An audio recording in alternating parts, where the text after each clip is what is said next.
to overcome my fear by casting a spell, and now there's this weird shadow following people around school. Oh no! If you use magic to release your fear, the fear gets loose and preys on mortals. Didn't Millard Fillmore warn you? Actually, it was FDR, but I blew him off. FDR? Oh, they've upgraded the magic book. Excuse me! Aren't we in the midst of a crisis here? Right. You've got to go back and get everyone in the entire school who's been affected by your fear shadow to come home with you. Oh, no problem. Right after I end hunger. No, and hurry. The longer the shadow is loose, the greater the fear will grow. Okay.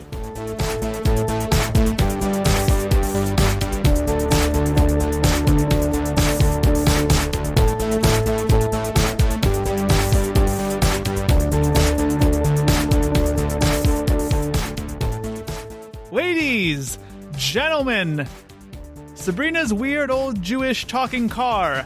Welcome to episode number 45 of Sabrina's Witch Trials. This is, of course, the show where each episode we venture back into the 1990s to rewatch, review, and reminisce all about everyone's favorite Friday night spellfest, Sabrina the Teenage Witch. I'm Alex Araujo, and folks, we're here to talk about episode 45 of Sabrina the Teenage Witch, Fear Strikes Up a Conversation.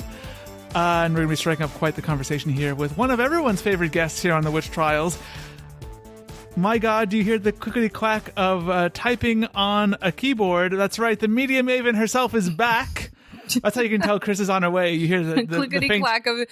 I'm just like, I guess I have a standing desk with wheels that I just roll it in typing. You have a real old, like, rusty typewriter that you just hear like that's tung, the kind of tung, yes. super media heavy, you know. I feel like every I'm one of those Instagram poets who just types everything on their typewriter. I don't want to say every girl, but I feel like it's probably mostly girls who are like, oh, I like to write poetry, so I'm going to buy this very old typewriter. This'll get my poetry juices going.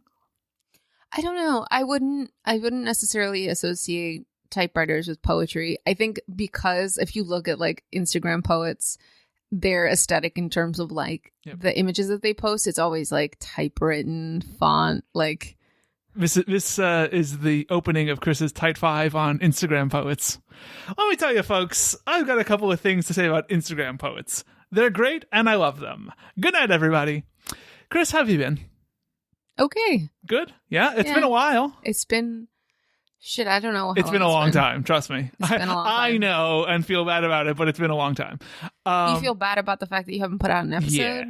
Yeah. Life gets in the way, Chris. I know. Life gets in the way. Life gets in the way of everything. The problem is, like, the holiday season got in the way. Yes. There was illnesses in there. Some bad illness I had where I pooped myself. Yeah.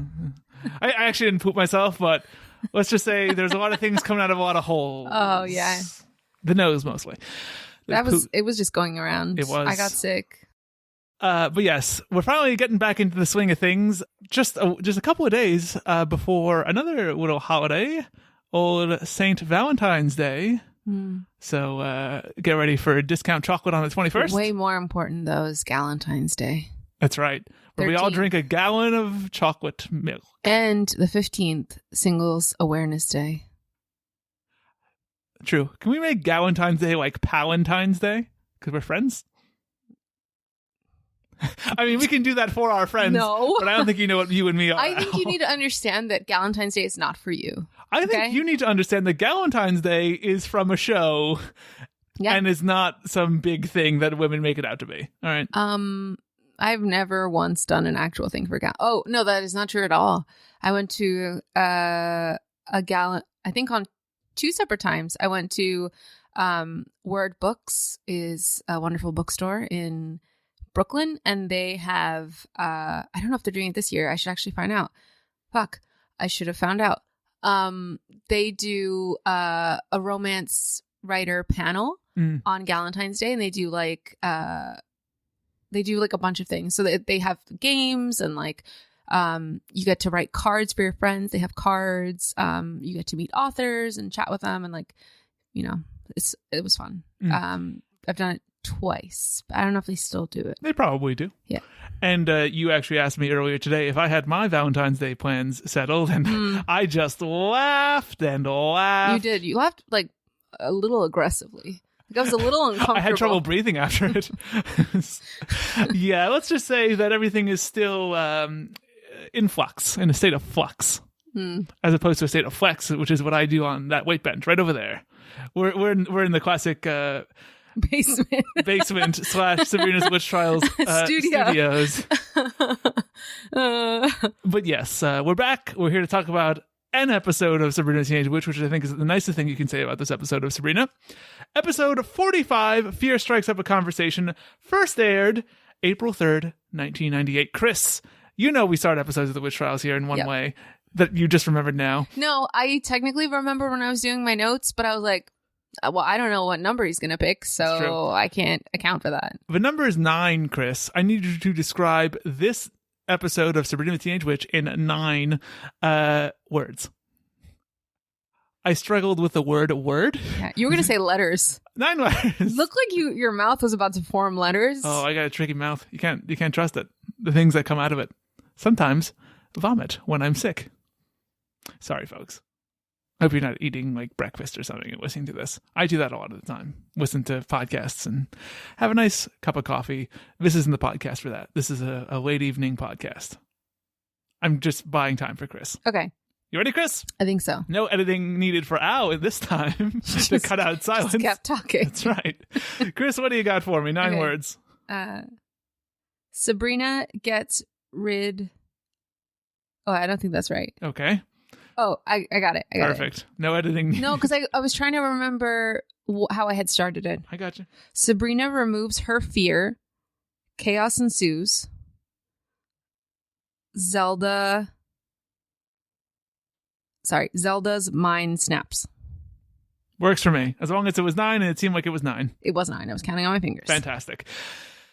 And I think pretty accurate. It is. I count for everything. She removes her fear. Chaos ensues. True. Zelda's mind cracks. God, somebody Snaps. over at Sabrina, actually, the writer of this episode, Frank Conniff, who's written many episodes, wrote most of the first 4 seasons Christmas episodes, clearly just had to like give some sort of public speech and was like, I can make 2 stories about this in one episode of Sabrina the Teenage Witch. Because they're both just about giving speeches. Oh, yeah. Didn't occur to you. Who gives a shit? This is a real nothing episode of Sabrina, folks. No one cares. It's stressful and scary. Yeah. Those are my feelings about public speaking. Thank you for coming to my TED Talk. The thing they didn't capture is, especially giving speeches in front of like your high school class, how much everyone just is uninterested and just zones out. Just stare at your paper. Sabrina, you don't have to do well. Yeah. Most people who are at that assembly don't give a shit about what you're saying. They're not listening. They're not going to pick on you because they don't give a fuck. They just want to get out. No. Also, I mean, we'll get into it. We'll get into it. The episode, Chris, begins with the Sabrina story, as it usually does, as she tells Fucking Hilda. Bitch. It's always about Sabrina. First word in the title, gotta be Sabrina. She tells Hilda that Mrs. Quick liked her math essay so much that she's having her read it in front of the entire math class. Hilda thinks it's great, but none of the other people in Sabrina's life really do, as when she arrives to school, Val asks her what she did to get the opportunity so that the next Slept time... with the principal. That's right. She gave Mrs. Quick a real quick kiss on the lips. Quickie. That's much better. Come on. I'm still rusty here, guys. All right. I'm knocking off the microphone rust. So she gives Miss Quick a quickie. Val wants to know this so that she can do the exact opposite so she doesn't have to suffer the terror that Sabrina's about to go through. So, what did Mrs. Quick like best about your essay? That my ideas were clear and concise. Clear, concise, got it. Next time I write an essay, I'll be sure to be fuzzy and wordy. That way I'll avoid the terror you're about to endure. This support is later echoed by Harvey at lunch, as upon hearing about this whole situation, now worse, as Sabrina finds out that she has to read it in front of all of the math classes, thank you, Mrs. Quick, he basically just goes on to list all of the bad bodily functions she might experience after, including many of the ones Al experienced when he was sick late last year. What's the big deal? I mean, what could go wrong? You might start vomiting. And let's not forget sweating. Or sweating's emotional cousin, weeping. But none of these things are shameful. Unless you have a problem with a nickname like Pit Stains. Although I do think the nickname of Pit Stain Smellman would be so much better. This is true. Pit Stains Smellman. What rhymes with Sabrina? onion face. Secrete? Secrete a smell man. I shall never recover. Homeschooling for her. Yeah, Harvey's no bigger help. And Wibby also stops by to tell her that, you know what, I'm going to be chosen as the seasonal beauty queen. Oh my God. Doesn't matter if you vote or not. Also, good luck with your shitty speech. Mrs. Quick then exhibits some more epic timing as she walks by into the cafeteria to inform Sabrina that she's convinced Mr. Kraft to allow her to read her speech in front of the entire school at his assembly. This is where Libby gives us the great Titanic line that she has as No. she's going to be in the front row just like she was for Titanic. So, tomorrow's assembly. I'll be in the front row, just like I was for Titanic. Only this will be way more disastrous. Who sits in the front row at movies? Like, literally, something is wrong with you. What you're not remembering is how big a hit Titanic was. She might have just had to sit in the front row because that was the only seat she could Probably. get. Like Pokemon movie. Yeah, which we actually did too. And I think for the Pokemon movie, you, me, and Phil went. Phil took us. Yep. And then I believe Phil fell asleep at it. I think, didn't you too? I might have, but I was a little kid. I was the only one awake up in that bitch at the end when Mewtwo's like destroying everything. Stop fighting, Pokemon. I'm just like, wow, this is too close. I was just happy to get out of school, to tell you the truth. But yes, so Libby has a terrible taste in where to sit in a movie theater. She's a failure. Mrs. Quick has hives also. That's something we get throughout this opening bit. A lot of hives. Sabrina then tries to convince Mr. Kraft to let her out of the assembly, but he explains that he can't, as he tried to get Steve Allen, but he was already booked. You have to do it. It's all set. I tried to get Steve Allen, but he's already booked, so now it's all up to you. When she says it's just an assembly, he notes that it's the most important assembly of his life because it's the first one since Mr. Principal LaRue is letting him run. So it has to be, quote, Billy Crystal at the Oscars good. Guess who had the Oscars in 1998? I'm pretty sure it was ABC. You're watching ABC, the network of the Academy Awards. Sabrina then gets home looking for Zelda to get some advice, but an offended Hilda says that she should tell her problem instead. And Sabrina explains the situation, and Hilda initially suggests running away from the problem, but after Sabrina complains, Hilda actually does give her some good advice about, facing your fears and a little fear being okay. I know. A little fear can be a good thing. You just have to learn to live with it and deal with it. While it is good advice, it's not the advice Sabrina wants, so she just goes upstairs and She just stomps upstairs. She then goes to her room where Salem tries to convince her with a pep talk of his own, which goes about as well as Hilda's does. He then notes that, dummy, you're a fucking witch. Maybe use a bit of the old black Magic book. Yeah. And she opens the magic book to something to get rid of her fears, but she has to first review the warning given to us by America's greatest president, in my opinion. I have a literal bottle of him, with his face on it. Franklin Delano Roosevelt. And he gives her a speech from the magic book about, not trying to run away from her fears, but she really calls him out on his bullshit as he's never had to deal with a high school speech. Mr. President, have you ever had to read an essay in front of a high school assembly? Well, no. But I did overcome polio to become the leader of the free world, and I carried this country through the biggest economic crisis in its history. And I faced the forces of totalitarianism in the gravest conflict in recorded time. But you never had to read an essay in front of a high school assembly. No. She then incants the magic getting rid of your fear spell, which basically just involves hydrating yourself. She has to drink a glass of water. What the fuck was that? The book. She doesn't say anything. She just drink a glass of water. With the book open, Chris. Why? Like how?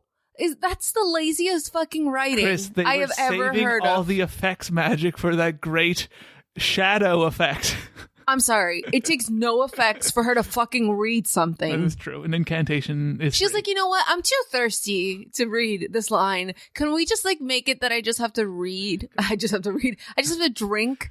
Like I'll just drink this glass, and One then you guys gulp. can just, So yeah, she takes a big swig of water. Her fear burps out of her. We see like basically some black gas come out of her, and then haunt the room for It's a ghastly. bit. As it is ghastly to bring it back to Pokemon. She then feels great about the speech tomorrow and spins Salem happily. Which is used in all of the promos. It really is. Forever. They love that spin. It's $1 million spin. Chris, let's talk about this first bit here. Yes.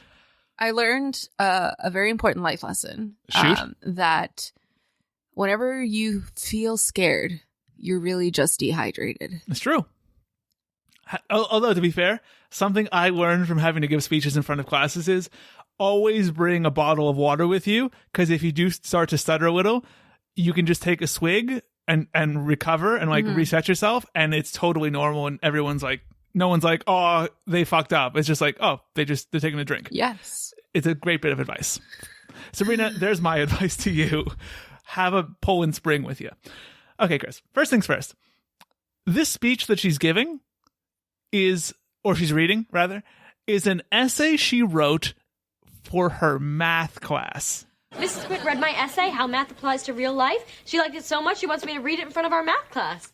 But the thing that confuses me, right, is Mrs. Quick is her English teacher, no? I feel like Mrs. Quick... And she wrote an essay. Math would never have asked her to write an essay on math. That's my She thing. chose to write an essay on math for her English class. But she said it was for her math class. She said that she would have her read it in the math classes. Yes, but why would Mrs. Quick have her read an Because English she's like, essay? look at how inspirational it is. I know people like that are just like, oh my God, I have the best idea. I'm gonna get involved in a bunch of things that don't involve me because I think this would be really helpful to some people. So let's do it. It makes no sense. Also, she clearly, the essay was about how math applies to everyday life. Yeah. What the fuck, Sabrina? And how she was scared, and then No, we'll talk about the end sentence of her essay a little later on, okay? But no one did she also like dissect her frog for social studies? Like, what the fuck? Like, everything's jumbled here. You don't write an essay for math I just class. don't understand it. Like, it's so confusing. You could have literally had it be that she wrote an essay about anything. Yeah. And it was going to be in front of English classes, and it would have made more fucking sense. Yeah. I guess they want to show like women can do math. Or they want to show to kids not to be scared of math. Sure. Or to show that women can do math when it's really English. As long as there's not those complicated numbers in there. If I just have to talk about it, I'm good. Oh, yak, yak, yak. You know what those ladies are like. Chris, maybe it's just karma finally coming back to bite Sabrina in the butt. But this episode, all of her friends are the worst friends. Like, sometimes I really wonder, I'm like, is this an accurate representation of how people are? Because Valerie was like literally the worst and was just like, oh, you're fucked. That's scary. Yep. You should be super scared. Because she was like super fine with it. And Honestly, just like, nope, I'm not phased. It's fine. It It's is whatever. kind of like every episode of a sitcom where someone learns what like stage fright is, Yeah. where like they're perfectly fine and someone's like, oh, don't get super afraid of being on stage, and then they're like, what? That's a thing? And then like immediately they have But stage she's fright. not even like, don't get. It's like, you should be super You're scared. in hell. That sounds awful. You're gonna fail so bad, and then people are gonna hate you and call you names, and you're gonna suck. I think that is to the character of Valerie, because she is very pessimistic and very, But it's everyone's gonna like hate me. But it's like, you know what, honey? Internalize that shit. Don't project that on other people. Yes. Because like, I get it if you have confidence issues, but like to make your friend feel like she's gonna fail, like boost her up. Be like, yes, bitch, you're gonna rock it. You're gonna talk all about math. Chris, Everyone's gonna love you. It was 1998. Yes, Queen hadn't been invented yet. I said yes, bitch. Thank Still. you. Doesn't matter. positivity hat. embody the spirit of Galentine's and Galentine's hadn't been invented shut up. Female camaraderie has always existed, okay? Not in high school, it hasn't. Yes, it has. I do think that I like to think that subtly, Melissa Joan Hart got back at Lindsay Sloan by saying to the wardrobe people, let's put her in that hat and that weirdly loose knitted like smock that goes over her shirt. I think that was like super trendy. Let's be honest. That was like, I'm sorry, bucket hats were the shit back in the day. So like, honestly, she's probably more trendy than Sabrina's outfit. I think that what happened was Melissa Joan Hart was sick of Lindsay Sloan looking hotter than her and was like, let's see how hot you think you are when I put you in this bucket hat and giant, hideous. It wasn't giant. No, but sure. It was fitted. It was just long. It was long, but it was like that weird, like, look at that. That sky blue, like loose knit. It's sky blue, like knitted with like openings so that you see what's under it. And she had the black under it. I think that's a very trendy look. I disagree. I wouldn't wear the bucket hat, but I don't have the confidence of Val. Oh, fuck that shit. Chris, knowing the little I know about teenage girls also, I feel very little, to be perfectly honest. I feel like Pit Stains is one of the better nicknames you could have gotten in high school as a teenage girl. Like, at least they're not calling you like a slut or a skank or, you know, blowjob Spellman. Right? Slurpee Spellman. Dick suck Spellman. What aren't you understanding about alliteration? Oh, dick suck. There's a suck sound.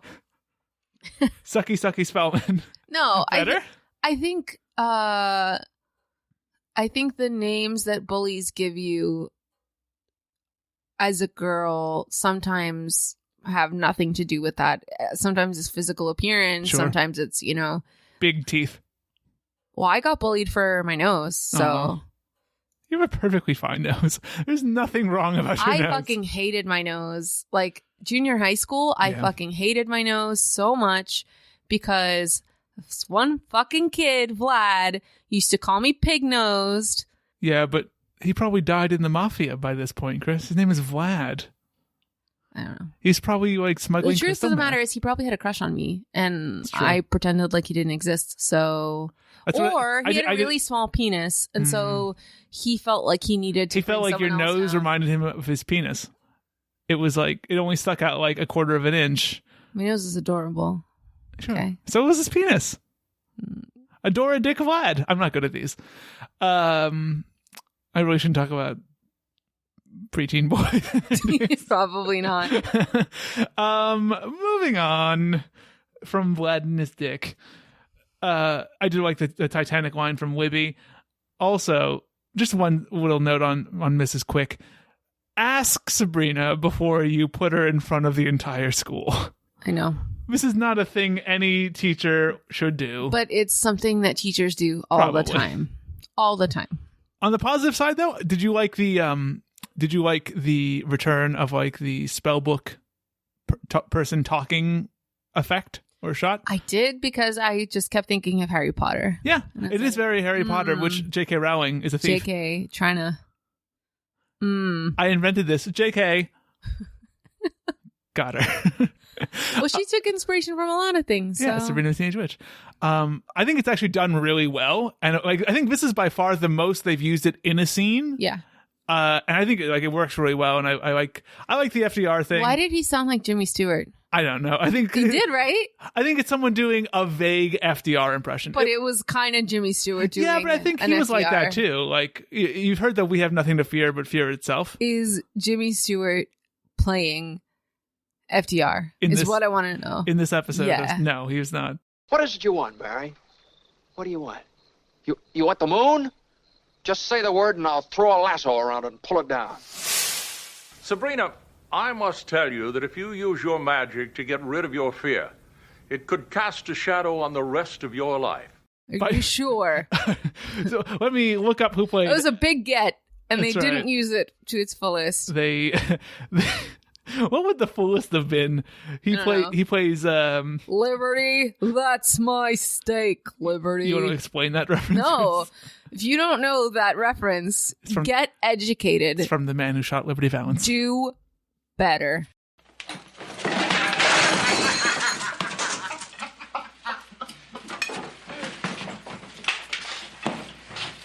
That's my steak, Valance.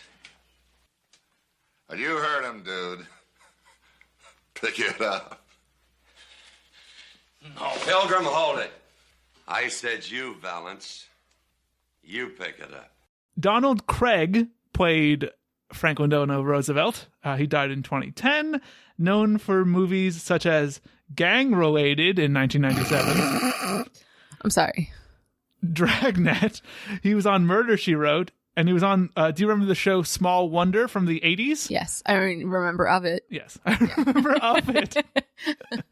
What a great phrase. Do you remember, did we not bash Gang Related because of how stupid the title was? You said 1997? Did they bring it back? Maybe. No, seriously, I swear that on Antenna Heads, we talked about it. I do vaguely remember what you're talking about, by which I mean. We were like, this is the stupidest fucking title 2014, Gang Related. I knew it. Every villain has a noble cause. My memory strikes Even again. a hero has a dark side. In the gritty new action drama, Gang Related, Detective Ryan Lopez, these are all in capitals. Why are you, you don't have to shout them. Oh, man. Gang Related. Do you remember though? I do now. You could probably insert the clip from Antenna Heads where we talk about it. And we're just I'm not going back to 2014 Al podcasts. No thanks. We were just like, this is the stupidest fucking title. We're all probably. I'm sure you said something clever, or I did. More likely.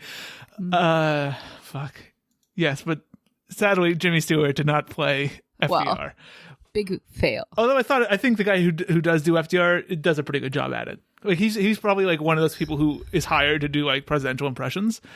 Like for some reason, I used to be a big wrestling fan. Now I just like follow podcasts and stuff. But there was like every president has appeared on the WWE television at one point or another by Vince McMahon going, let's hire someone who looks like him and then we'll put him in the stands or we'll shoot him far away so people think we got the real president. No one believes that. He did it with Bill Clinton. He did it with Barack Obama. Ironically enough, remember when Trump and Rosie O'Donnell were in like a feud? Yeah. He hired a really bad fake Trump and a really bad Rosie O'Donnell to have like a fake wrestling match. All right, and now time for the match. Introducing at a weight of God only knows how much. Here is the double chin diva from The View. Here in all her lesbianic fury, Rosie O'Donnell. This is the man who is seen as a promotional genius. One last thing, the special effect of the shadow is shit. Shadow that comes out of Sabrina. Yeah. I didn't think it was that bad. I described it as a semi-sheer garbage bag. Yeah. Floating in the Wasn't sky. that the intention? No, it's pretty bad. I thought it was like, sheer ghost bag. Yes. Join Chris's new comedy troupe, Sheer Ghost Bag. It's a great name. My new rock band. My new Victoria's Secret garment. Sheer ghost bag. Undergarments for pale girls. Sheer Ghost Bag. It's so light, you'll swear it's haunted. Yeah, just in time for Valentine's Day. Yeah. Sheer Ghost Bag. There you go. That's your gift. Great. Baby. Got you a bag. Get you a Sheer Ghost Bag. 13 gallons, because that's how much I love you. Next day, Sabrina goes to school only to find out that Val, basically, she hearkens upon her and she's freaking out, Val is, thinking that Sabrina doesn't want to be her friend anymore. Good. Yes? Neither do I. Kinda. No one wants to be your friend, Valerie. You're awful. Take the hat off and we can talk. God, you're almost as bad as Sabrina. Strong. That is strong. Mrs. Quick then comes over to check on Val and suggests she go to the nurse, as she's already going to have the nurse look at her hives. But when Sabrina says she doesn't see any hives, Mrs. Quick says she's against her too. That little bitch, Sabrina. You needed the exact quote there. I'll just put it in. Well, maybe you should see the nurse. I was going to have her check out my hives. I don't see any hives. Oh, I can see the nurse has poisoned you with her lies too. There it is. They both leave as Sabrina wonders what's going on and why everyone's so jumpy, and if magic could be behind this, before laughing that off. That is until Mr. Kraft comes over the loudspeaker to basically announce that he doesn't want to die. Attention, everyone. This is Vice Principal Kraft. I have an important announcement to make. I don't want to die! I mean, I don't want to die either. Fair. But No, fair. you know, I mean, we all feel like sometimes it's just we like want to die, Mr. Kraft. Tuesday morning sentiment. Yeah. Monday morning, rain is falling. Tuesday. Is it the song's Monday? You're just like, I wish I would die. Exactly. Yeah. Fucking want to Rain be is back falling. in bed. Monday morning, I want to die. Tuesday, you're like, I don't want to die. I want to make it to Friday. I want to die. I'm just going to take off tomorrow. That's what you're thinking. Yeah. Get through Wednesday. When she arrives home and explains the situation to Hilda, Hilda tells her that if you use magic to get rid of your fear, the fear gets loose and preys on mortals. Right. You've got to go back and get everyone in the entire school who's been affected by your fear shadow to come home with you. We then get a pretty great compilation of all of Sabrina's acquaintances freaking out from their various irrational fears. It starts with Val freaking out about literally everything, like the stars, as she space. does. I think, to be fair to Lindsay Sloan, I think this is a tour de force performance for her. The stars? It's great. We're all decomposing as we speak. This is true. It's fantastic. It's accurate. Those are accurate things. Why are you so afraid? The Earth, the stars, space? We're decomposing as we speak! This is then followed by Mr. Kraft, who talks about his enemies plotting against him in order to ruin his assembly. Sabrina with her shit-ass speech. Mostly Sabrina. She's no Steve Allen, as we'll find out. They're soon joined by Libby wearing way too much makeup as she scares Mr. Kraft. That's judgmental. Mr. Kraft here with a bit of judgment. You can wear as much makeup as you want, honey. Yes, we've all seen the tutorials. But Mr. Kraft here with a bit of judgment, saying that she's one of the four horsemen, the one with too much eyeshadow. Yeah, that was savage. Honestly, you're this woman's fucking knows teacher. where to cut. Oh yeah, because he's really cared before about Libby. He has, yeah, but like about what's right and wrong for a principal to say to a student. Libby then explains that she needs the Spring Queen title, and that's why she's wearing so much makeup. Because if she doesn't get it, then it's just a slippery slope, and she'll never win another seasonal beauty pageant again. Winter Goddess out the window. Summer sexy. Winter Goddess was actually one. Was it? Yes. Oh, I'm not going to be Summer Princess or Autumn Empress or Winter Goddess. Okay, Winter Winona. She was big in the 90s. Look, guys. I just said winter. Pick fine, another season. Fine. Autumn Hottie. Oh my God, you're awful. I don't. You should be ashamed. I thought you were going to say a chef. You should be a chef. I don't know why. I should be. Good idea, Chris. Guy Fieri would never do this. He would think on the spot. That's right. You're a real Guy Fieri now, Al. You wish. I do not. That is an insult. Anyway, I'm never going to Flavor Town. Mrs. Quick then goes by wondering if someone will help her with her gangrenous hives. Please cut off my arm. Yes. Which is how we all feel on Tuesdays. Am I right, Chris?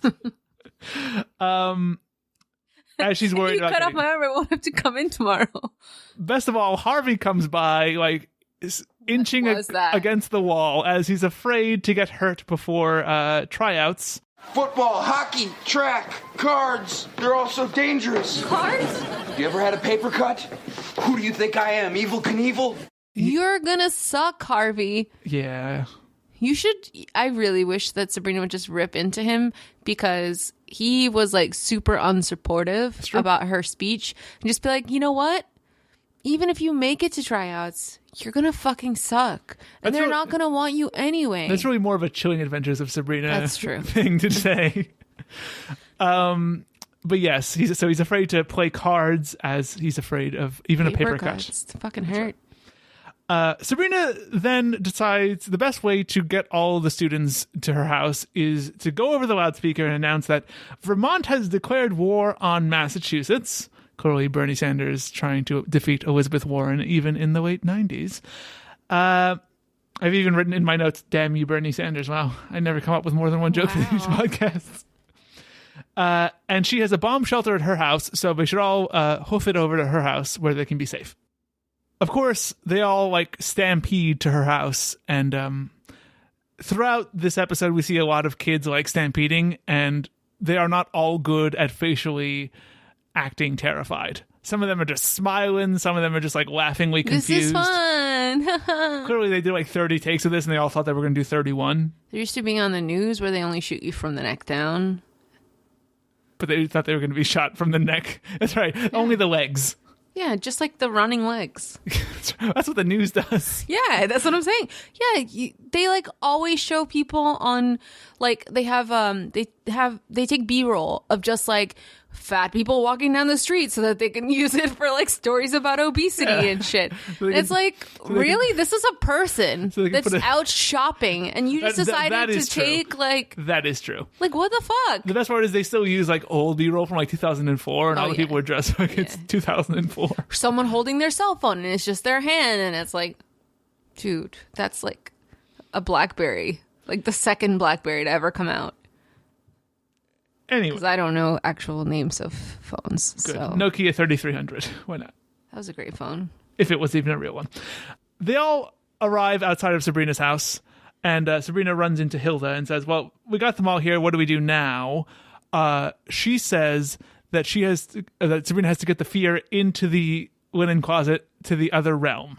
And when she asks how to do this, Hilda says that you know how dogs can smell fear? Well, fear can smell dogs. And they zap in a bunch of dogs which chase the fear garbage bag up the steps and into the linen closet. Now all you have to do is get the shadow through the linen closet and into the other realm.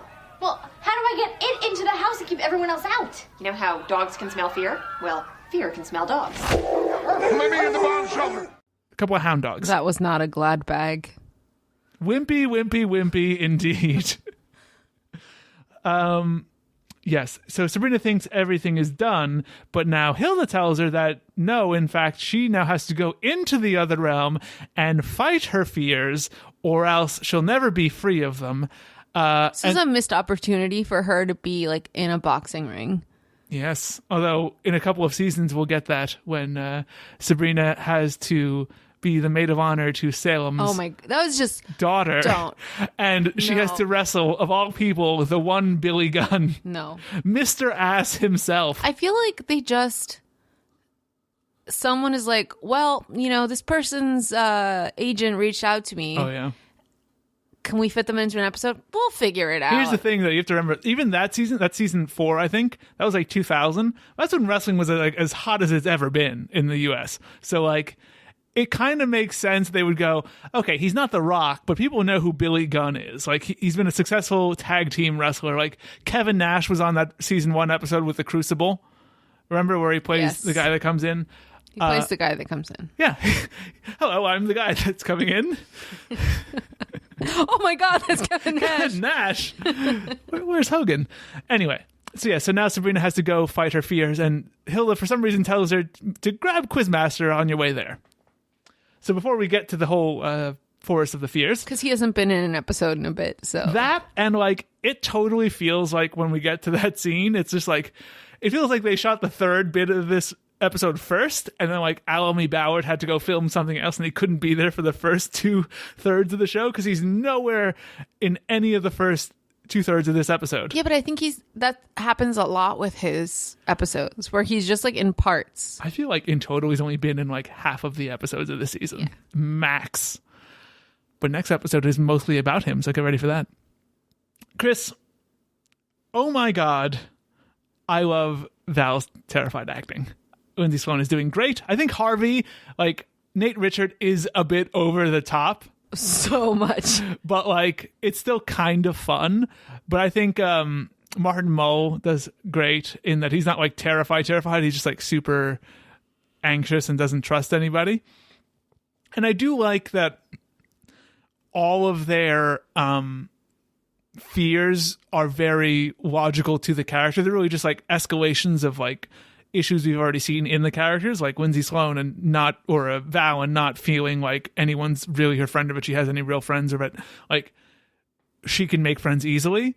Like always feeling like none of her friendships are really strong. Mm-hmm. Like I think that is I think that's done well with all of the characters where it's just like an escalation of logical fears that they've already been shown to have or fears that make sense for them. Like even Harvey's like he's tried out for so many sports and like the football thing in the early part of season 1, like it is totally believable that he would want to stay as like healthy as possible for tryouts just because he has like this perception of himself where he's never good enough, so he doesn't want to cause any more trouble to him getting on a team. I feel like it would have made more sense for his fears to be that about like not making it rather than like getting hurt before. But I mean, that's essentially what it is. It's like he doesn't think he thinks he needs to be at his absolute best to even have a shot at it. So he's being very, very but careful. He thinks that at his absolute best he'll make it. Well, he thinks he has his best shot at his absolute best, and he thinks he needs to be at his absolute peak just to get in there. Nah, the real fear is when you're like, nothing I do is gonna make me get it. You should have played Nate Richard. You should have played Harvey. I should have. Would have been a badass Harvey. And then you'd be My bald little now. Earring. That's right. His hair is finally starting to grow back. Yeah. It's like, oh, You're like, fine. You don't have to wear a hat anymore. Yeah. No more pork pies for you. Idiot. Let this be a lesson to you. Don't ever fucking cut your hair. It's your moneymaker. Can we talk about Sabrina's like weird silk greenish top with like very blue skirt? Oh yeah. I think they're both nice pieces. It's like a gold, like an aged gold. Like, have you ever seen like aged gold? It looks like a bronze. It looks like a kind of like Chinese silk shirt. Yeah. Much like the earlier Chinese styles. The thing I love about that red one is like it's not actually a Mandarin collar. No. Like it's a mock turtleneck, but it's got like the little like sketching to make it look and like a Mandarin like collar. A thing over on the and the big like flower. Yeah. Yeah. But this green one, my thing with this outfit is like the shirt I think is okay. The skirt I think is fine. It's a dress because you can see it under her shirt. She's wearing a dress under a shirt. I think that's worse. So the shirt is actually almost like a jacket shirt. Like it's a thicker one. And then there's a scene later on where you can see the blue under her shirt. My thing is, I think they're both fine pieces on their own, but when you put them together, I think it's hideous. That top is really ugly. Right, but I think the top could be better with something else. Cultural appropriation. Well, that's white girls in the 90s. Yeah. And now. And always. And forever. Always and I knew forever. you were going to do it. I almost did it too. Would have been a duet. Jealous I beat you to it. It's like, do you remember like in like first or second grade, there'd be those math problems where it was like, oh, Timmy has 5 pairs of pants and 5 shirts. How many outfits does Timmy have? Yeah. Like this is the 25th outfit that Timmy has. Like they don't go well together, but it's just like. But they're dressed. No, but exactly. Timmy's like. He's dressed. Timmy's like, all right, this is a top and a bottom. I'm done. Yeah. Like there's not a lot of like matching going on here. Basically, Timmy had a capsule wardrobe long before. I say that, and then immediately I'm like, that's pretty much how I dress. I'm Timmy.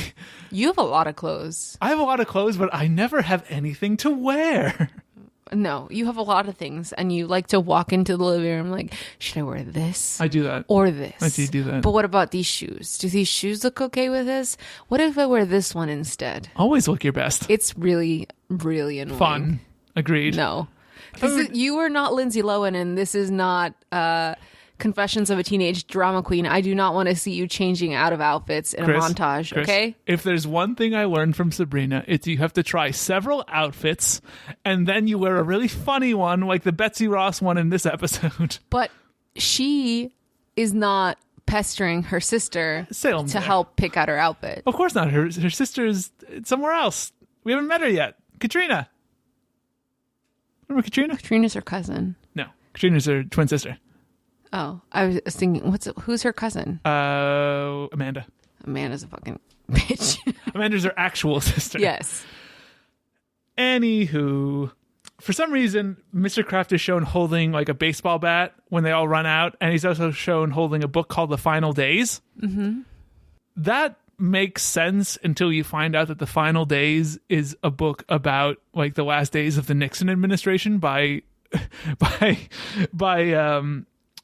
Bob Woodward and Carl Bernstein. Yeah. Like, why is he reading that? That seems very on him. On him or on him? On him.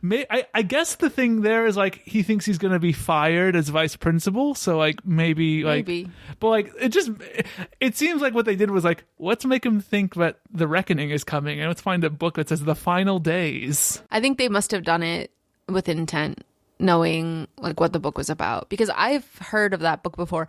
Why do I feel like that book has been used on the show before?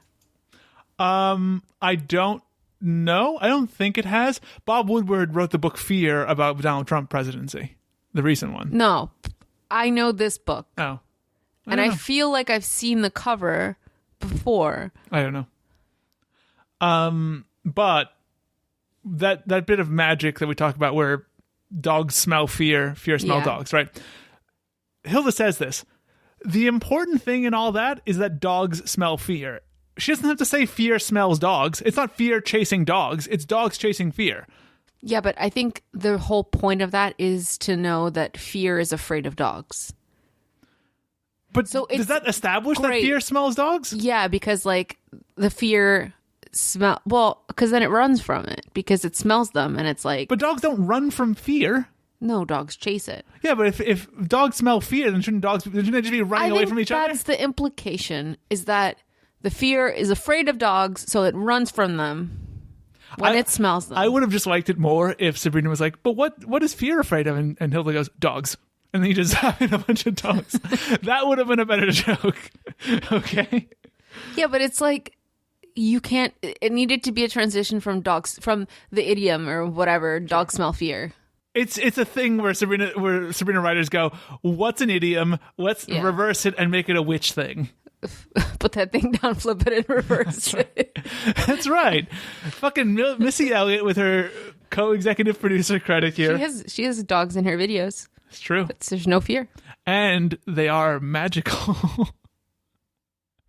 My last note here is in the scene where Hilda helps Sabrina there with the dogs, Hilda is wearing maybe the nicest thing I've ever seen her wear on this show. It's that black suit with like little like vines and little flowers on it. That's her professional look. It is the most beautiful thing she's ever worn. It fits her beautifully. It's gorgeous. Caroline Rhea looks fantastic in it. She should always wear this, always. She should wear it now. I want this suit. Okay? Christmas gift for Al. Look at it. It's a suit. It's fantastic. She looks great in it. Oh, I'm losing it.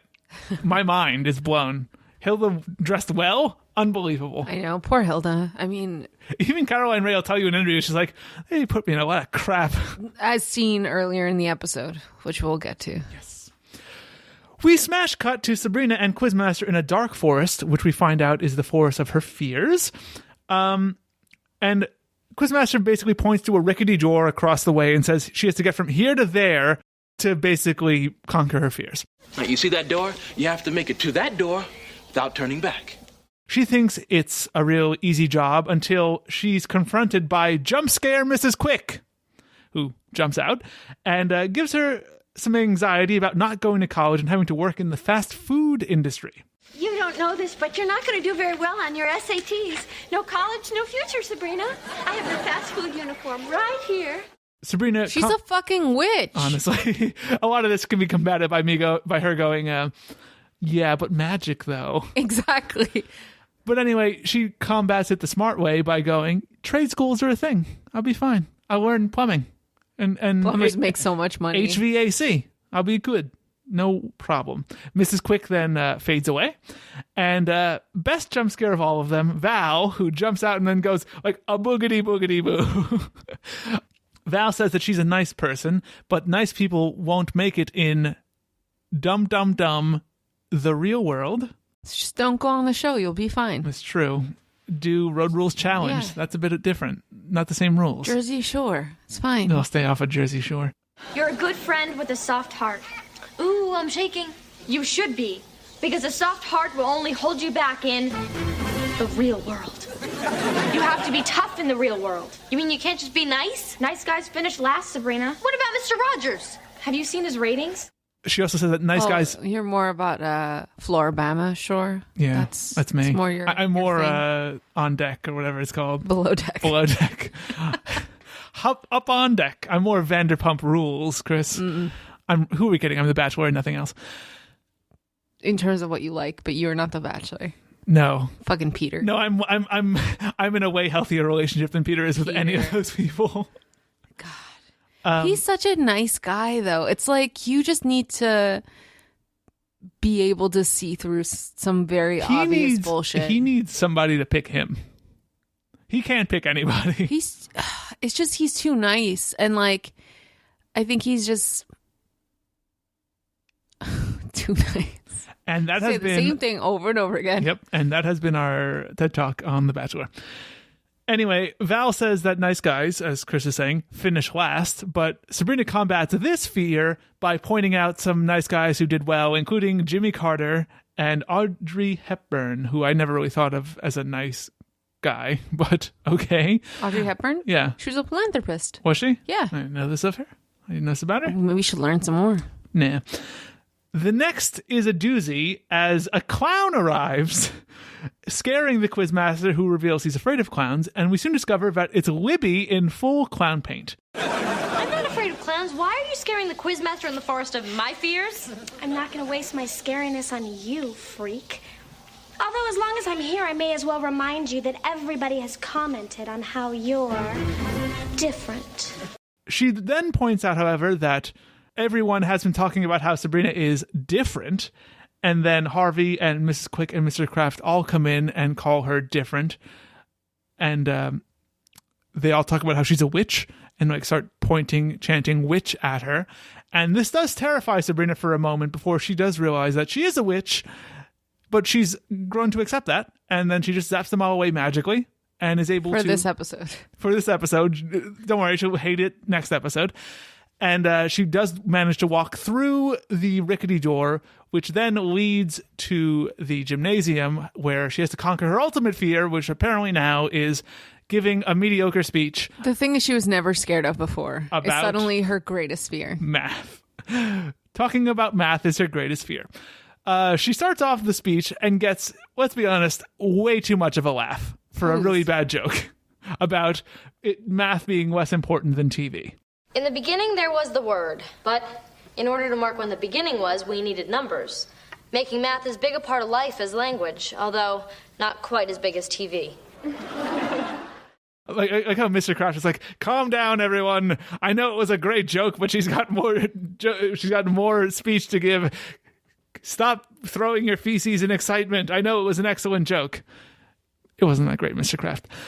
She then wraps up with this sentence about facing your fears that honestly has nothing to do with math applying to everyday life at all.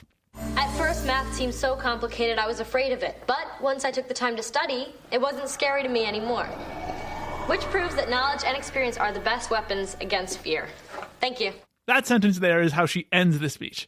And when she sees her fear shrinking as she continues to do well in the speech, she then walks over to Quizmaster, congratulates her, and introduces her to her fear, who has manifested itself as noted comedian, TV host, and very, very old man, Steve Allen. Now you can finally face your fear. Wow, my fear looks just like Steve Allen. I know what fear is. Believe me, I did live TV. Steve Allen is just here, Chris. He's just standing here next to Quizmaster. He makes a joke about knowing what fear is, as he used to do live TV. And then Sabrina says something, he comes up with a rhyme and is like, oh, that gives me an idea for a song. A Scooby-Doo-Bop-Bop-a-Doo-Ba. He starts singing. Stupid. He starts singing Under the Sea, apparently. Ba-ba-da-ba-ba-ba-da-ba-ba-ba. And then he shrinks into a little Steve Allen on her lapel. I want to be clear. This all actually happens. This is not like some weird rambling that I'm going on. This is all what actually happens in the show. And then she wisely asks if he's going to be on all her clothing from now on, which... I hope not. Which would be sick, though. Like, here's me, here's my little Steve. I'm sorry. This is not Lacoste. It's Steve Allen. Yeah. The Steve Allen collection. The shirt is Steve Allen. You mean Ethan Allen, the furniture maker? No. Ethan Hawke? Tim Allen? It's Tim Allen. This is a Tim Allen. Do you have Home Improvement on your shirt? Mm-hmm. This is an Al Borland. You're Al and you're boring. Correct. I think you mispronounced that. Al's boring. So she asks if he'll be on her shirt for the rest of time. Quizmaster says, don't be so serious all the time. So Sabrina then zaps herself. Because it's fun to have a stupid thing on your shirt forever. That jacket couldn't look any stupider, Sabrina. Come on. That's true. This is true. So then she zaps herself into a full clown outfit and chases after Quizmaster to end the scene. It's like they had no idea how to end the scene, so they're like, Sabrina is clown, Quizmaster runs away. If any outfit change, a magical outfit change will always be the direction they go in. That is true. Lighten up. All right, whatever you say. Well, yeah, we know. I can handle that. So, Chris...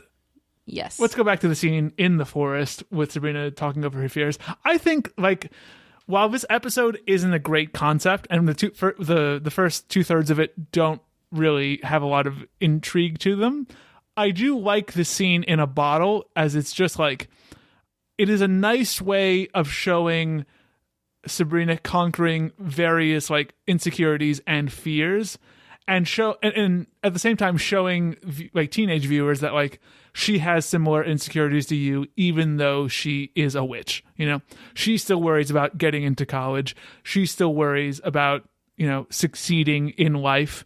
And she still has parts of herself that she hasn't fully accepted. I think it's kind of like hackneyed at sometimes, and like it's done very tongue in cheek, especially all that Val stuff. But like, I do like the concept behind it. Agree? Chris nodded to a microphone. I don't know. I think, if nothing else, you must have loved Jenna Lee Green as a clown. I think it's also hard because I don't think the audience is really teenagers. I think the audience is actually younger. That is true. And so I think in terms of her fears are things that they're not necessarily relating to. I think were it, you know, people not liking her or feeling isolated, things like that, I think it would have been more relatable. Mm-hmm. But I think that it's kind of like the moral of the story. It's giving you that important message that's, well, as important as any message would be coming from the show. It's the most valuable thing that this show ever does. Yeah. I think it's worth asking this question now. Why the fuck is Steve Allen here? Like, I think someone said that they could get him, and they were like, okay, we'll work him in.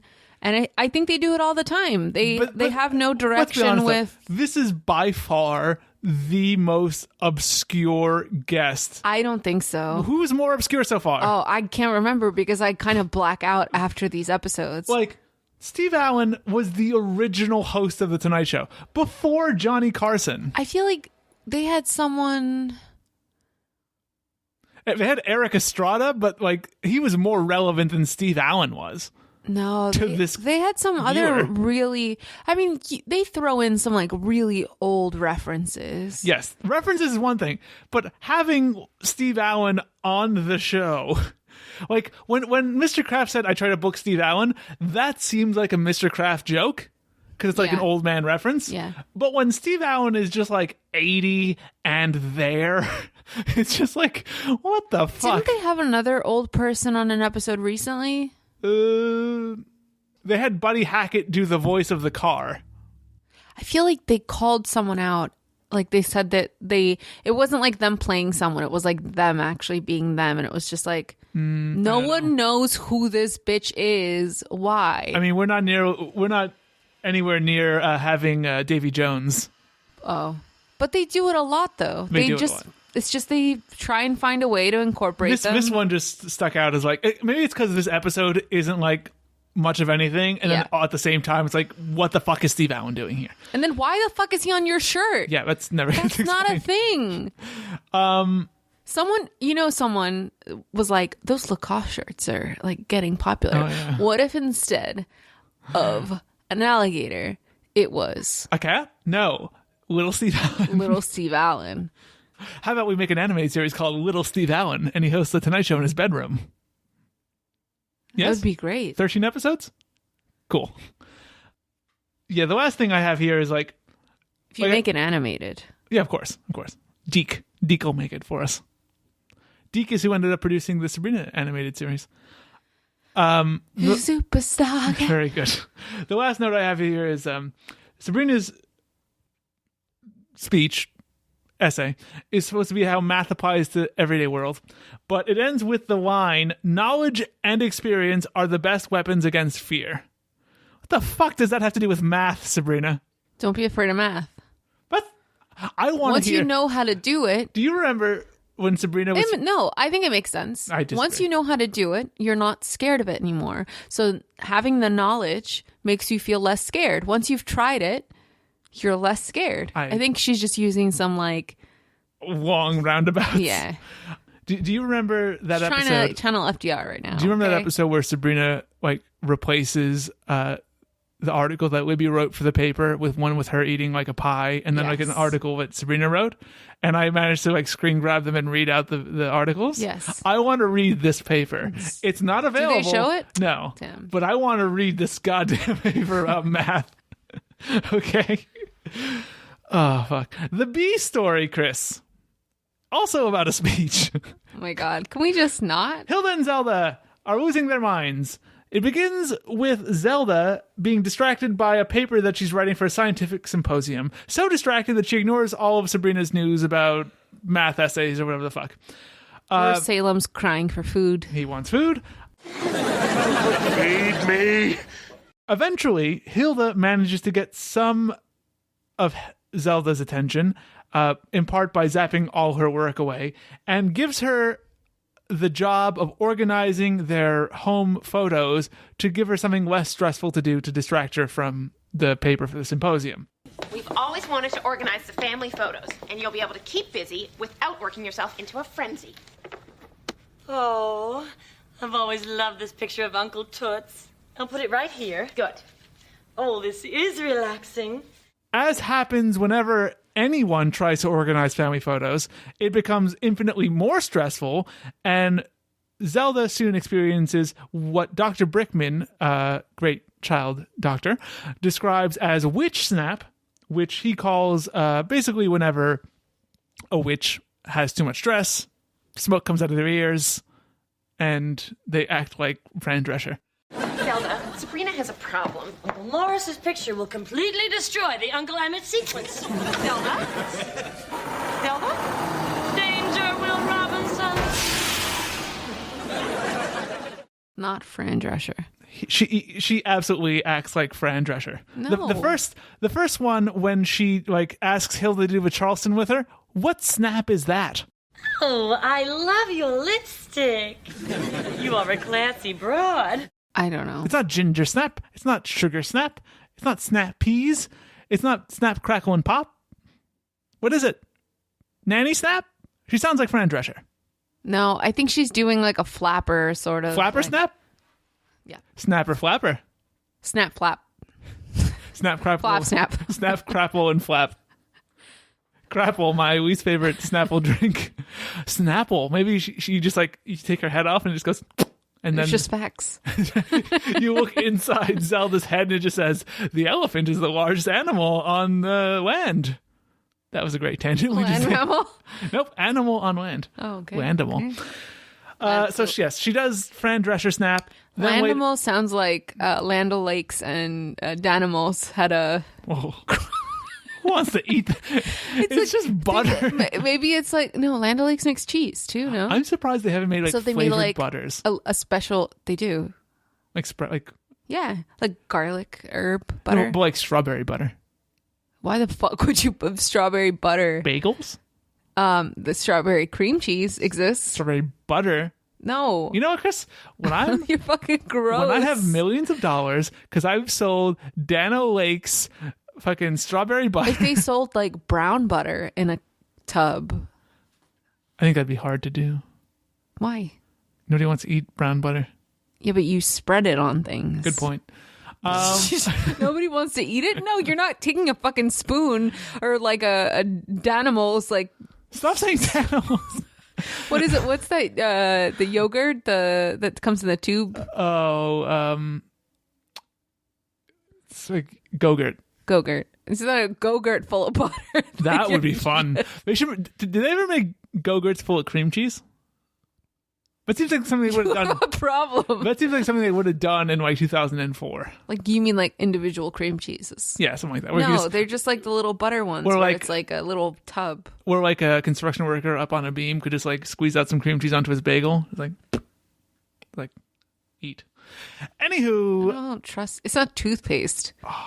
they should make cream cheese Toothpaste tubes of cream cheese. Yes. You can't get the cream cheese back in the tube. It's what I've always said. So many fire ideas. Zelda's second snap is her Ginger snap, where Dr. Brickman is there, and she does a pretty good impression of Ginger from Gilligan's Island. Mm-hmm. And Hilda makes a hilarious joke about her, about the character of Ginger. Yeah, I didn't think it was that hilarious. I thought it but was laugh out loud. Maybe it was just the suit she was wearing. Although she might not be wearing it in that scene. She's not wearing the suit yet. The only thing that will cure her is no stress. So make sure that she has nothing on her mind. Well, if I recall that character correctly, she doesn't. The third snap Zelda experiences is Sugar Snap, where Beth Roderick is working really hard here. Just like doing like a baby voice and trying to dress Salem up as like a baby and saying she's going to hug Salem. And this is when a letter from the other realm arrives saying that Zelda has to present her paper tonight, even though she's in the midst of her snapping. She's just going through the sugar snap phase of witch snap. I can give Salem a hug. Does Kevorkian do animals? She's mid-snap. She's mid-snap. She's right here. They can't see. You can tell. You're an idiot. You get it. I had my fingers pressed together, folks. Hilda then asks Zelda if she thinks she'd be able to pull herself together by tonight, and Zelda says, quote, "I gonna kiss you." It's You honestly didn't do it well, though. No, because I'm gonna put I it in. gonna kiss you. It is the line of the episode, maybe, from Beth Broderick there. Your symposium is tonight. If your paper isn't presented, you'll be kicked out of the academy.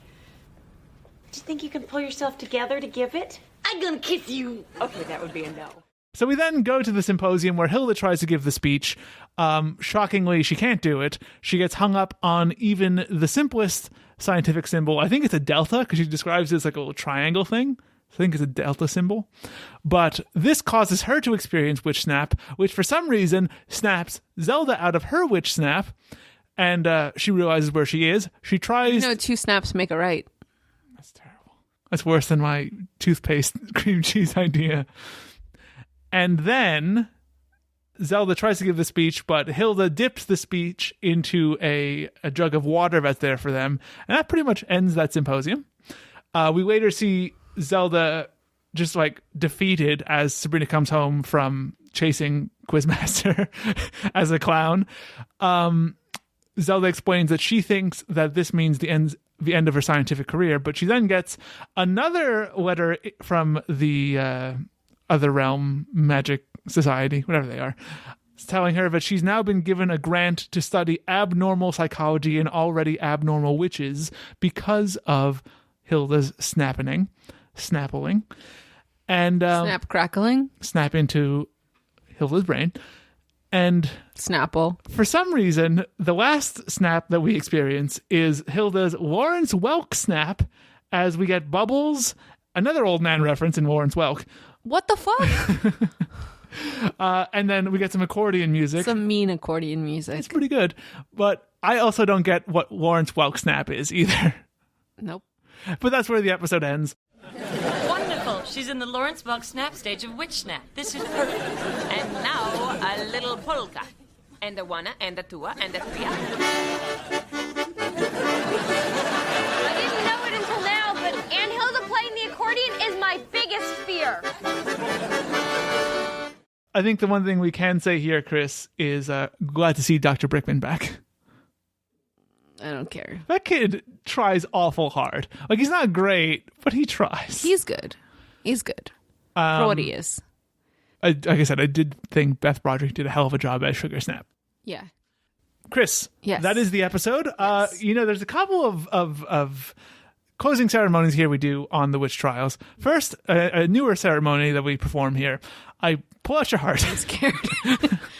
And we have a segment called Salem Says, where we highlight our favorite Salem line. I got one from the episode. Chris, I didn't even know, and I got one. I think it's important because the way we do it, not often do Salem really get highlighted now. He needs it. Sure. What is your Salem Says quote of the episode? The cat could party. That's when Salem drops Molly with all the other cats. No, it's in the beginning where Hilda tries to snap Zelda out of it by summoning a luau. Yeah. And Sabrina's like, nah. No Mai Tais for me before class. And then he's like, the cat could party. He's literally got 2 drinks around him. Like, he is ready to go. If I were going to party with anyone in that family, it would be Salem. It would be Salem. I guess you and I might as well have a luau. No thanks. Mai Tai might make me groggy for homeroom. The cat could party. Although, I want to party with Zelda. What about yours? Mine was actually a bit later on when Salem is trying to convince Sabrina to gain some courage. It's when she runs up after Hilda gives her some good advice that she doesn't want to hear. Mm-hmm. And she asks him what brave thing has he done lately?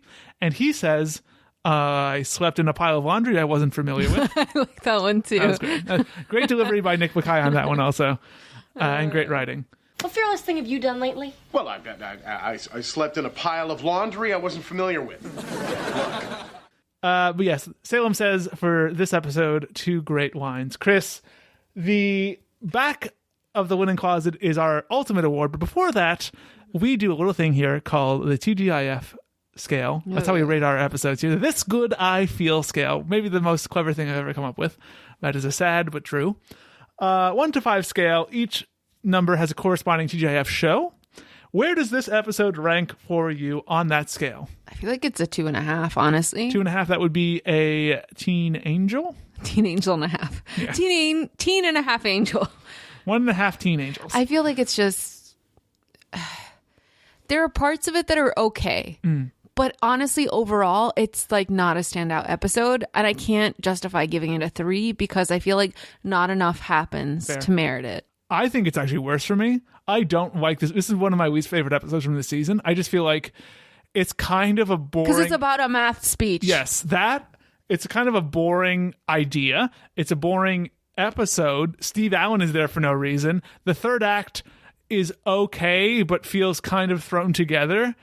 A lot of it doesn't make a ton of sense. Some of it does, but some of it just seems stupid and illogical. Yeah, for me, it's a high... You wish. It's a high 1 out of 5. 1.5. Ooh, that's not good. This is one of the lowest I've ever rated, but I think it deserves it.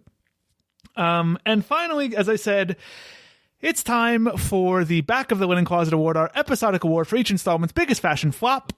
This episode, Chris, what egregious outfit, will you be putting back into the back of the linen closet? It's hard because I don't think anything... I feel like I've gotten to a point where a lot of outfits I just kind of shrug off as being of the time. That was a trend.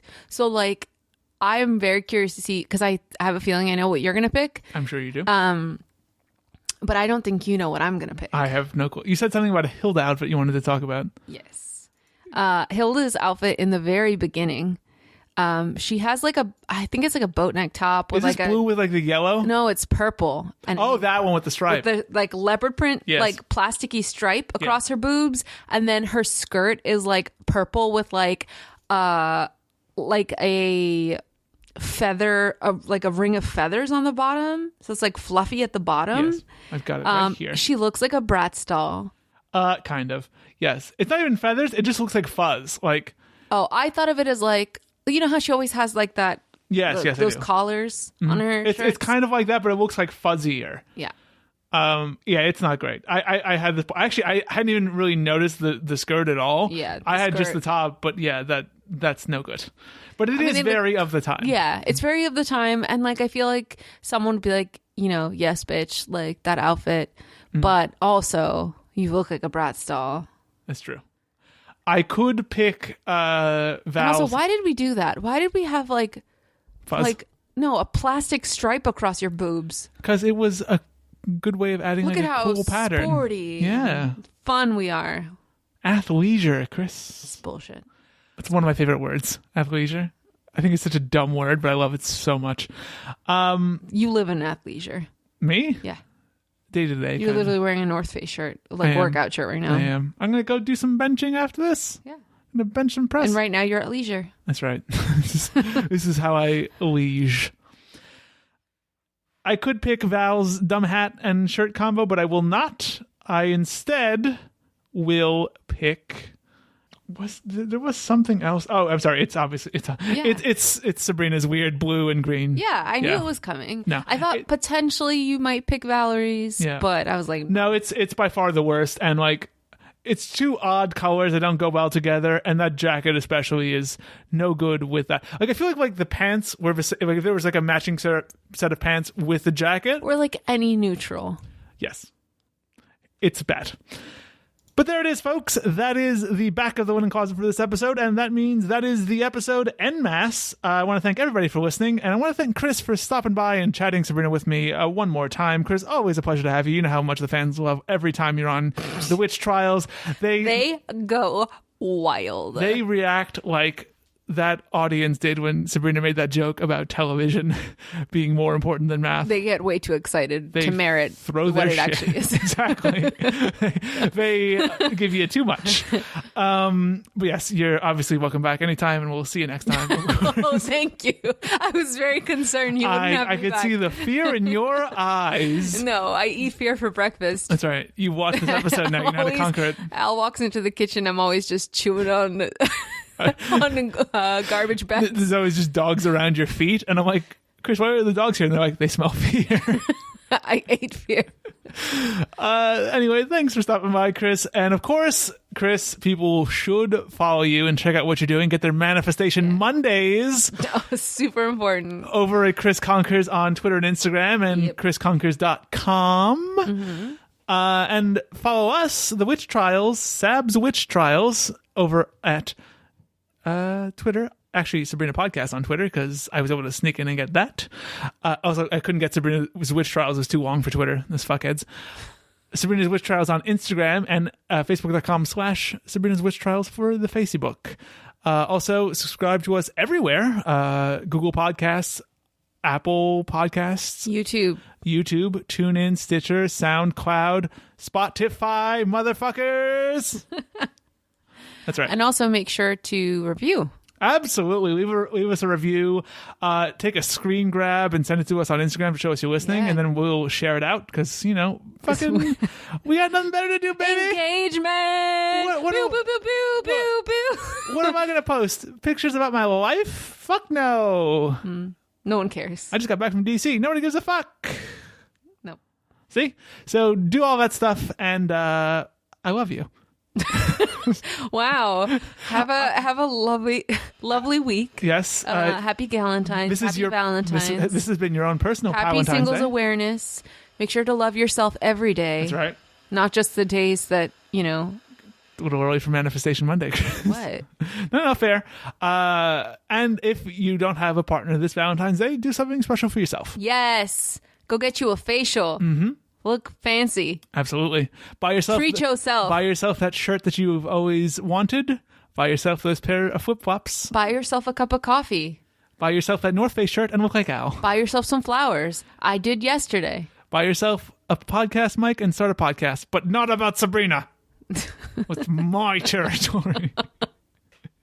We do start have a fun. podcast about that really stupid show from 2014, gang related. All 6 episodes. Hey, that's smart because you probably wanted to review like 6 episodes. I'm doing 163 of these bad boys, so bit more work. Then but you can move on to other gang related shows, like the other 19 gang related show with FDR in it, maybe. But yes, thank you for everything, folks. Thanks for listening, and we will talk to you next time. But until then, we will see you in the other realm. It's a clown. Always been afraid of clowns. Oh, so the way you dress is how you confront your fears? Are you afraid of being snatched bald-headed? Because that's what's going to happen.